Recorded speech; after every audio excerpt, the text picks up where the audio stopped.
Get the other side of this. Arne Duncan joins us, the former Secretary of Education under President Obama. Welcome back, Mr. Secretary. You've been on the show a number of times in recent months or weeks talking about this very issue. And I'm just remembering how you said, don't worry, people who are worried about the department. They can't shut it down. They need Congress. But now, when you see these movements, do you think they go a long way towards gutting it? Yeah, no, you're exactly right. And on both points, they cannot shut it down. As we've talked about, you need 60 votes from the Senate. But can you dismantle it? Can you disable it? Can you do a tremendous amount of harm?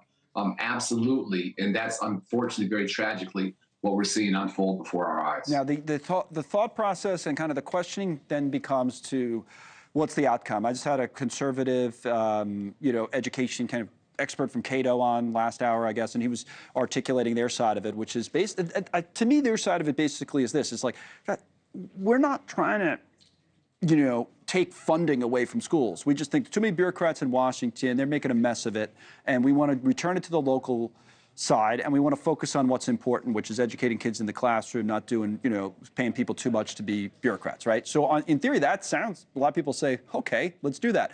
Now, I assume, given that you were one of those people working in Washington, you know how it actually works, that you see it differently. What is the pushback to that?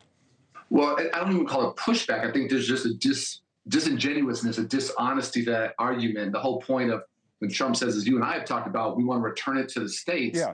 Again, I want to be the first to say congratulations, mission accomplished. That's already the case. As you know, 90% of the funding for education, K-12, comes at the local level from states and local communities.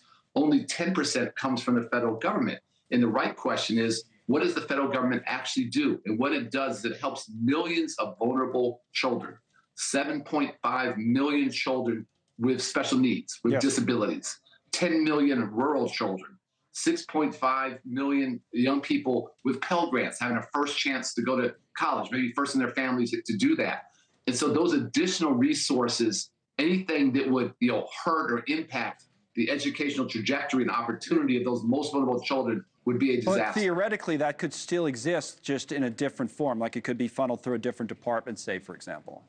It could. Two thoughts on that. So first of all, I do worry tremendously. They gutted federal student aid. Federal student aid, it administers billions and billions at the higher ed side. And if that goes, haywire or something happens, that's going to be a massive problem. But this is the real point to me. If you're just moving this to labor and this to HHS and this to Treasury, that doesn't teach a single child in America to learn to read.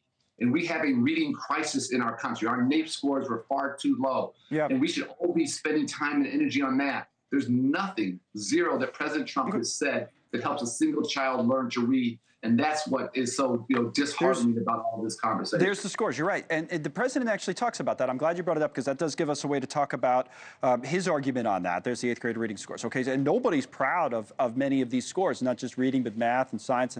And it's been a constant conversation. It's just about what to do about it. And he's always comparing, the president is, us to other countries. So what do you say about that? Because, on the one hand, said, well, yeah, we're the United States of America. We should be performing better. On the other hand, some people say, well, these countries have homogeneous population, so they don't care as much about equity as we do. So what should people know about that, about how complicated it is, and what should we be doing differently? Yeah, so first of all, we should not be satisfied. We want to be the best educated workforce in the world. We want high wage, high skilled jobs in America. To do that, we have to be very, very well educated. So we should not be satisfied. Yes, other countries are more homogenous in terms of their populations. What's so interesting, counter to what we're doing, all of those countries that are outperforming us actually have centralized systems of education. They see it in their national interest. Right. So their centralized government is doing all of it, or funding all of it. They're driving it because it's in their national interest. Like, some of them might be smaller countries, though. I mean, we're a huge country, But look at China.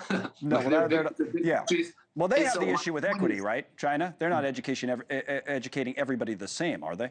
Or as much as my only point is that this is in our nation's interest. This should not be R versus D or left versus right. This should be the ultimate bipartisan issue. And to have the federal government walk away from that as a priority and think that 50 states can do this well by themselves, if they were doing it well, we would be scoring better, because again, they're already the 90% investor.